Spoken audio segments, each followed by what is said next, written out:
Beijing is keeping an eye on that. Although really, if I look at, say, the Chinese space media, I don't see... There's articles occasionally about European companies, but really it's borderline annoying how many articles there are about Musk and SpaceX and so on. They're really chasing that company, that entrepreneur in some sense. Hey, SpaceWatchers, and welcome to our series of reflections on 2025. And today, I have the pleasure to welcome Blaine Curcio, the China space guy. Blaine, how are you doing today? Hey, Torsten, doing well. And I've gotten very used to our very efficient 5-minute conference video interviews, so I'm glad to sit down and have a little bit more time to chat. So thanks for having me on, and happy end of the year. It sounds good to me. So maybe for our audience, you can introduce yourself and what are you doing, what your main focus is. And I pointed with the China space guy a little bit in that direction. Sure thing. So I'm Blaine Curcio. I'm also known as the China Space Guy. I typically wear two hats when covering the space industry. So I'm the founder and managing director of Orbital Gateway Consulting, which is a Hong Kong-based company covering the Chinese space industry exclusively. So looking at mostly upstream stuff, industrial base, who's building the satellites, who's building the systems, who's funding the companies, etc. I'm also working with Nova Space as a senior advisor. So Nova Space, of course, being a Paris-based space industry consulting firm. And with Nova Space also doing a lot of China stuff, but then also doing some more traditional global SATCOM work as well.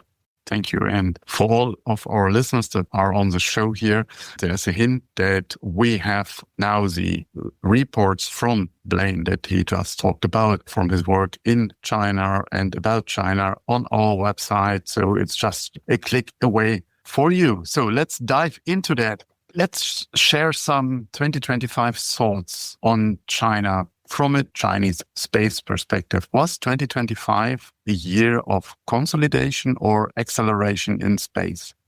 So I would say definitely acceleration and a surprising lack of consolidation. And I'll get to that second part in just a minute. But on the acceleration side, certainly the biggest acceleration this year has been communication satellites. So I was looking at the numbers before we got on the phone here. And so far this year, so as of 18th of December, China has launched 205 communication satellites. And this is more than the total number of communication satellites that they launched in 2019 to 2024 combined. And this has largely been driven by these non-geostationary constellations, so SatNet and Thousand Sails. And next year, we're probably going to see even more communication satellites launched for these two constellations. And in particular, SatNet has really ramped up over the course of this year. And we just earlier this month saw 3 SatNet launches within 1 week of each other, which was a pretty impressive launch cadence. And taking a step back beyond communications, we did see acceleration in the overall space sector. The number of launches this year up until now is 83 successful launches compared to 66 last year, 364 satellites in total this year compared to 270 for all of last year. Pretty meaningful increases across a number of different metrics if we're looking at satellites and rockets.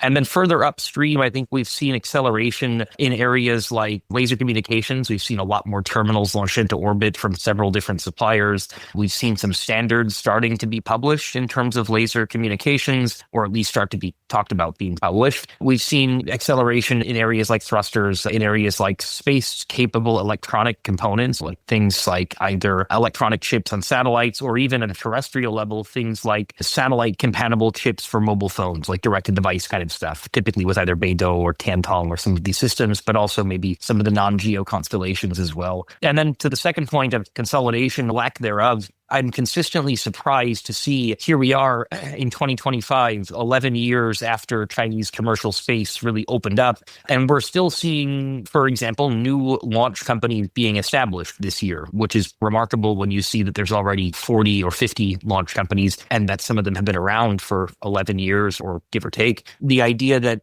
some smart, motivated rocket scientists are saying, 11-year head start be damned, I'm going to start my own competitor to land space or iSpace or OneSpace. And so that's been interesting to see. And I think there's a few reasons for that, which we may get into later. But in general, there's solid company creation happening even now. It tends to be a bit further upstream. So again, companies building components, but there's also been still satellite manufacturers, launch vehicle manufacturers being established in 2025. So that sounds like a pretty successful year. And One question here to clarify that starting a company, startup, we would say here in the Western world, how difficult is that in China? You talked about the engineer that want to beat the competition and say, I'm starting my own company. Is it that easy? Like we would experience it here in the Western world, or how controlled is this environment? So I think from a control perspective, it's pretty opened up, especially if you're a scientist or an engineer or a researcher coming out of, say, the Chinese Academy of Sciences or coming out of some CASC subsidiary, and you have some novel technology that you're working on, and you say, the state-owned system in which I'm working now could probably build this, but they're not going to build it that quickly, and they're not going to build it that commercially, and it's just there's all these structural issues in terms of doing this rapid innovation. My understanding, and this is speaking with some people who have done this, you can go to your company or you can ask around and say, look, I'm interested in doing a startup, and oftentimes you'll see the Chinese Academy of Sciences, they have their own venture capital fund that is largely focused on space. And if you have the track record, if you have some idea, and if there's a real apparent need to commercialize that in a faster, more nimble way, it seems fairly straightforward to at least get some initial funding. And this has led to some challenges, which we can talk about more later, but inefficiencies where every city and every province wants to have their own space industry. And so you, as a launch company CEO, let's say, you can shop around. It always reminds me of when Amazon was looking to build their second headquarters. And so they had this beauty pageant of all the cities in the US. What kind of incentives can you give us? And that's basically the playbook that some of these Chinese launch companies are following, where the CEO or high-level people, they'll go around, they'll have meetings with all these different provinces and cities. And I mean, again, the inefficiency is fairly clear in that you have a single launch company might have, I was looking at the numbers recently. So there's one launch company, I don't recall which one. They have something like 10 different facilities around China to do different things with their rockets. And they've only built like 8 rockets. So it's a little bit like, all right, guys, who's ultimately paying the bill for all of this? And what are we really going to do with all of these factories? But that may be by design. We saw a similar thing with electric vehicles 10, 15 years ago, where there were hundreds of companies making electric vehicles. And everyone was saying that most of them would fail. And sure enough, most of them did fail. But then the ones that survived were, BYD. And so it's a different system. And I do think that there's still a fair amount of support for companies to be created and for innovative and entrepreneurially minded people to go and make their dreams come true, if we can put it so grandiosely. So it's very interesting, because I would like to talk about now strategies versus execution. So we perceive China often links space strategy very tightly to execution. So did 2025 in a review confirm that advantage? I would say yes and no. To take a step back as to how is Chinese space strategy formulated and communicated? And on the formulation side, it's a bit murky, but let's go with it. Basically, what happens is that at the national government, some large ministry, whether it's MIIT, the Ministry of Industry and Information Technology, or NDRC, or some national government entity will say, we want commercial space, or we want reusable launch vehicles, or we want satellite internet. And they'll put it in a fairly clear, but also pretty vague terms, like we want satellite internet. Okay, what does that really mean? How do we get from here to satellite internet? And you'll have these national level proclamations. And then, as I mentioned earlier, a lot of these provinces and cities and the Chinese Academy of Sciences and CASC and so on, they'll see that national level proclamation and they'll say, okay, the national government wants reusable launch vehicles or satellite internet. And we as a province or a city or as the Chinese Academy of Sciences, we have some money that we have in a fund, and that fund is for emerging industries or advanced industries or whatever phrase. And we, in line with national government strategy, will fund some companies that are doing these things that the national government says that they want. And so it leads to a very messy process of, again, every single province and city has their own launch factory. And again, maybe that will eventually thin out the herd and you'll get these really good launch companies. But in the meantime, there's a mismatch between certain supply-demand elements, certain parts of the industry. And so this year, one very clear example of this was these non-geostationary constellations. So at the end of last year and in the first quarter of this year, we had this constellation 1000 Sails Shanghai government initiative. They launched 5 batches of 18 satellites each between August of last year and March of this year. So very rapid acceleration from 0 to 90 satellites on orbit in 6 months. And then around the end of the first quarter, this other national constellation, China SatNet, more politically important, more supported, let's say, they had a leadership change, and that leadership change caused China SatNet to accelerate very quickly. And so very soon after that, you had China SatNet launching once or twice a month, sometimes more. And very quickly that took up all of the launch capacity that was available for constellations. And so now you have Thousand Sails, who launched 90 satellites up until March of this year. They have since launched 18 more satellites. So they've basically been stalled out because there's just not enough rockets available for them, because China SatNet has all of a sudden sprung into action and soaked up all the launch supply. And again, China SatNet has done this because of some arbitrary, random, hey, they have a new leadership and the new leadership is less risk averse than the old leadership. And so you have all these kind of knock-on effects where, because this one thing happened, this other company is now blocked from launching more satellites. And hopefully the optimistic scenario for SpaceSail, the operator of Thousand Sails, would be next year you have several commercial launch vehicles that come into the market, and that could potentially help relieve this launch bottleneck. But in the meantime, you just have this situation where the government said, we want rockets, we want satellite internet, we want commercial space. And as it turns out, it's easier to ramp up manufacturing of satellites than it is to ramp up manufacturing of big reusable rockets. And so now you have too many satellites, not enough rockets, and the one left holding the bag in this case may be SpaceSail and their Thousand Sails constellation, because again, now they have 108 satellites on orbit that are every day getting closer to having to be deorbited. They have probably 4 more years left on some of those satellites, and their ITU filing has been brought into use, and so the time is ticking on that.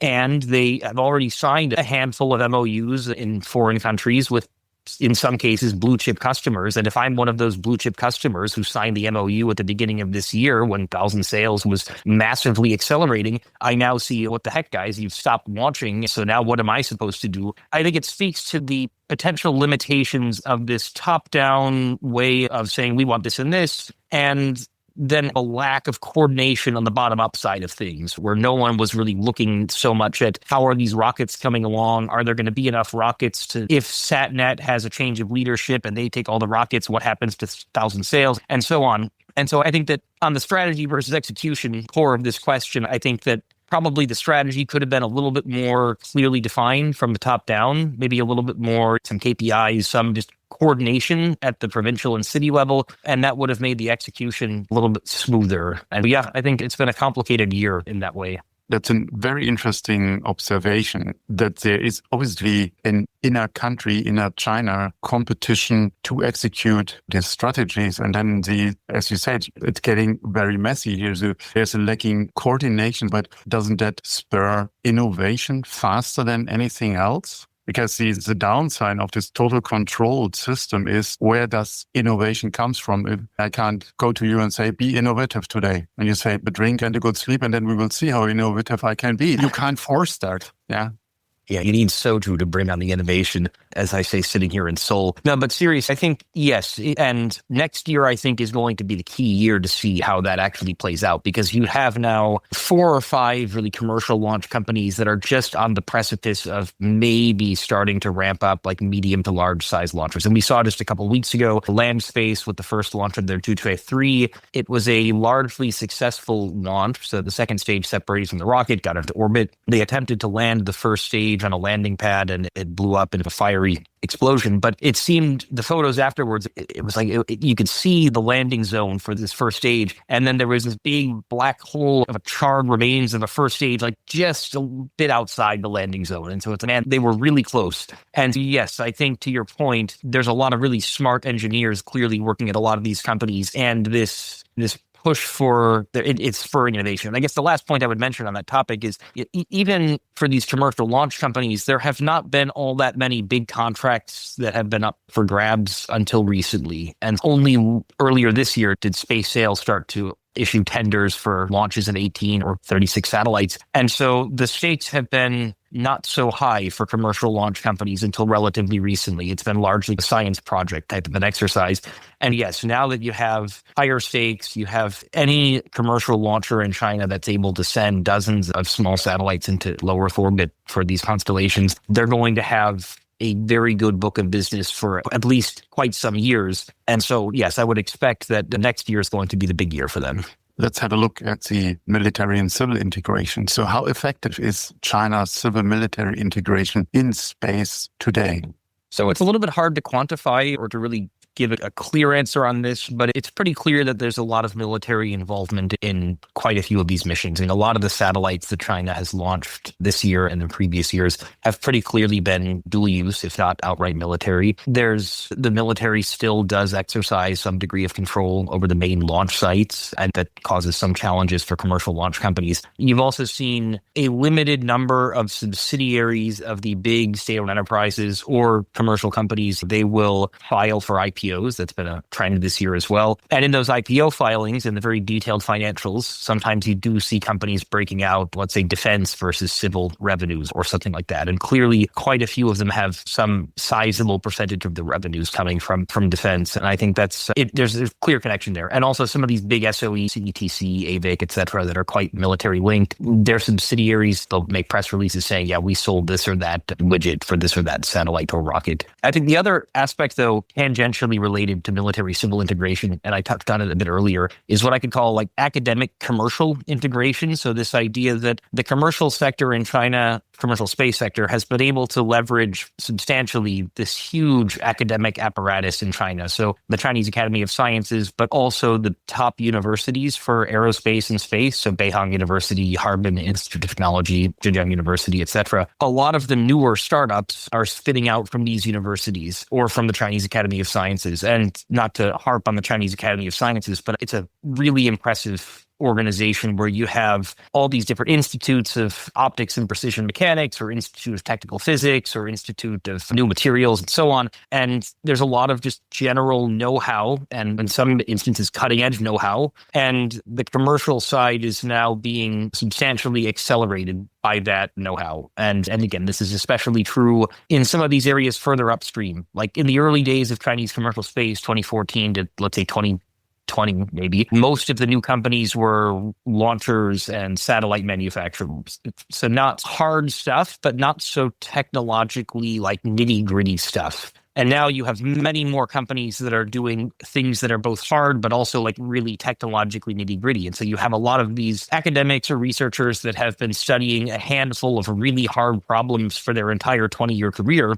And now they're saying, wait a minute, gallium arsenide or perovskite solar cells or Hall effect thrusters or these kind of things. There's actually commercial use cases for these now, whereas before it was all like largely academic or in some limited commercial stuff. And again, I think that this has been a really impressive trend to see in the Chinese context, this using the academic apparatus to accelerate commercial innovation.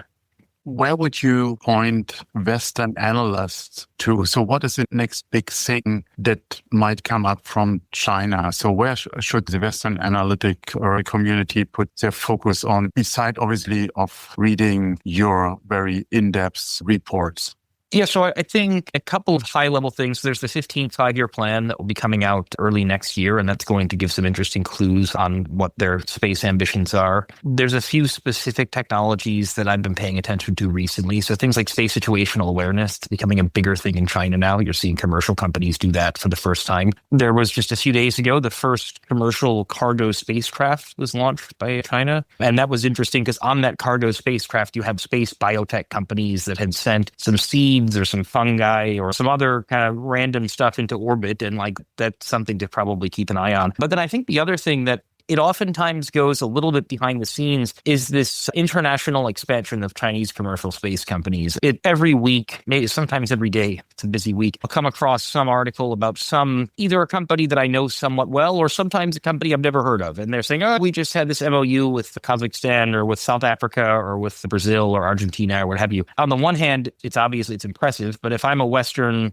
space company or a government or a space agency, I'm looking at this with some alarm is probably too strong of a word, but I'm certainly paying attention to it because at the end of the day, the space industry is not all that big right now. And if you look at the number of companies in China, and if you look at their willingness to get down in the weeds in some of these emerging markets and do things like IoT applications for oil pipeline monitoring or water level monitoring or something in some very developing country, I could be wrong. And I certainly don't know let's say the US space industry all that well. But I think a lot of these really niche applications in countries that don't have the purchasing power, it's probably just not worth the time to go to some random conference in some random sub-Saharan African or Central Asian country and say, oh, let's try to find that one company that wants to do oil pipeline monitoring using satellite IoT. And that's where, for Chinese companies where the pay is drastically less than it is in the US, and the willingness to go and stay in a $40 per night hotel room somewhere in Almaty or Cape Town or Kinshasa, take your pick, in some way wanted more. They're going to try harder to make a few bucks because there's just that much more competition and because it's coming from a lower starting point. I think what you just pointed out, which we translated to my language, we shouldn't forget that space is an initial part of the Belt and Road Initiative of China. Yes, and for sure. Yeah. Let's have a look beyond China in Asia, because you're not just covering China, but also Asia. So what is the most strategic progress in 2025 the Asian space sector made at large? So admittedly, I'm pretty deep in the weeds on China, and so I can talk in generalities, but I make no guarantees for anything that I say here. Sitting here in Seoul, I think South Korea have some really ambitious plans for space, and I've seen some progress here this year. So they have KPS, the Korea Positioning System, which I think has been a bit delayed, but still it's a very ambitious project for a country of 50 million people. They have a VLEO SAR concept that seems to be fairly advanced. They're talking about having a Korean NGSO constellation, and it's not the Samsung one that was rumored a handful of years ago. It seems like a little bit more of a substantial project. And then rocket companies now. There's more than one rocket company here in South Korea. They're having IPOs now. Just a few days ago, I think yesterday maybe, the good folks at Nara Space, they completed their IPO. So congratulations to Nara Space. But yeah, I think South Korea, there's been a lot of activity here. And then the other interesting thing with South Korea is that, like many aspects of the Korean economy, because the market here is relatively small, these companies are they're looking overseas at a very early stage. And so I was at a conference here in Seoul a couple of weeks ago, put together by Pepsi. It's a subsidiary of Comtech. And they had a presentation where they were talking about how they're building a phased array antenna factory in Texas as part of their plan to get into the US. So South Korea. India also seems to be moving increasingly fast. I saw just yesterday, the good folks at Digantara, they raised $50 million, which seems that's real money. I know Skyroot Aerospace, they opened a new factory or campus just last month, and they had Prime Minister Narendra Modi was virtually overseeing that opening. And so that seems to be a pretty important vote of confidence from a pretty powerful prime minister. And then I saw also last month, Dhruva Space, they kicked off a new funding round. I don't think they've completed the round, but still they raised some money as part of that. And then also there's just a lot of talent in India. I think there's a lot of motivated and smart young people. And I just see that as being maybe not the most active market today, although certainly very active, but I expect big things moving forward. And then a couple of other small shout outs. I see Malaysia doing interesting things. They talk about having a spaceport eventually. And that's interesting because they're almost at the equator and they're pushing for more domestic space activity in general. And then Japan, of course, positioning itself as this, regional nexus. They're doing a lot of interesting pan-regional conferences in Japan, trying to position themselves at the center of space debris mitigation and standards and bringing people together in international fora, that type of thing. With no disrespect to all the other countries in the region doing cool things, those are the few that came to mind with my relatively China-centric worldview. You might have seen some of the developments in Europe, and I'm interested to hear what is the China view on that. Very concrete here, Germany announced 35 billion euro in space defense in end of September, and ESA now operates with a never-seen big budget of 22.3 billion euros for the next 3 years. So do these developments register in Beijing's strategic calculus? I'm sure that Beijing is keeping an eye on that. Although really, if I look at, say, the Chinese space media, I don't see There's articles occasionally about European companies, but really it's borderline annoying how many articles there are about Musk and SpaceX and so on. They're really chasing that company, that entrepreneur in some sense. And you'll even see the occasional, like some electrical engineer will have bought a Starlink terminal and has ripped it apart all the way down to the chips that make up this terminal. And you can tell whoever did this, they really know their stuff because they go into some really deep analysis about, oh, this is what this thing does and this is how this thing works. And they're paying very close attention to SpaceX and to Starlink. I think looking at Europe, looking even at the US government to a certain extent, these are not markets that China has any illusions about trying to address. In many ways, they're not really pushing the technological boundaries forward all that much. Even, for example, if Europe has this big new defense budget, I assume that a lot of that is going to be going towards building, cutting edge systems, but not super cutting, not really pushing the envelope, but more kind of like filling in the infrastructure that's needed and building stuff that is maybe a sovereign version of some other things that already exist. I think the fact that China was probably never going to sell very much into those markets anyway, if this big increase in budget, like it's not going to lead to more business for China probably. And it's also not going to lead to more competition for Chinese companies unless maybe some of that budget goes towards a European international project, something like that.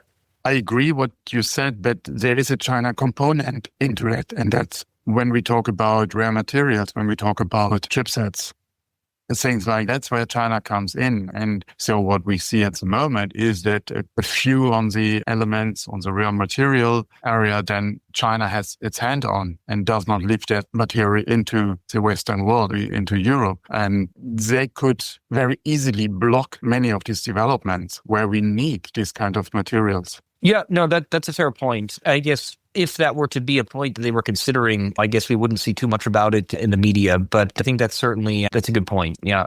Looking ahead to 2026, and one takeaway for me from our conversation is already that we should have this kind of reviews about Asia and China much more often than just once a year, because it's obviously a very fast developing market. So tell me a bit more about your view on the Chinese and Asian space developments in 2026 that you're looking forward to from a European or Western point of view, Western planners should be very aware of, and you alluded to that a bit earlier already. So 2026, I think definitely the two things that I would be keeping most of an eye on would be these non-geo constellations. And as a point 1A there, the rockets that are supposed to be launching these non-geo constellations.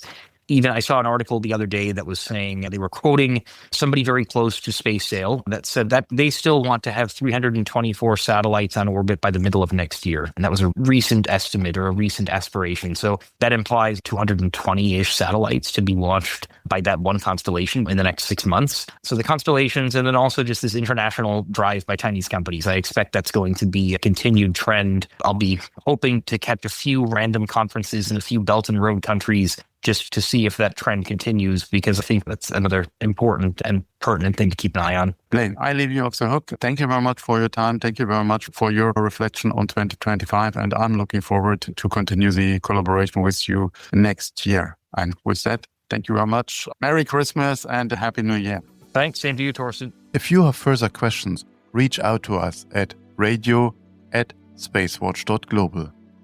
If you like these or other episodes of Space Café Radio, leave us a rating on your preferred podcast platform. It is the currency of today. And if you want to stay on the pulse of the space industry, please visit our website at www.SpaceWatch.Global and subscribe to our newsletters. And of course, don't forget to become a Space Watcher. I'm Torsten Kriening, publisher at SpaceWatch.Global, your independent perspective on space.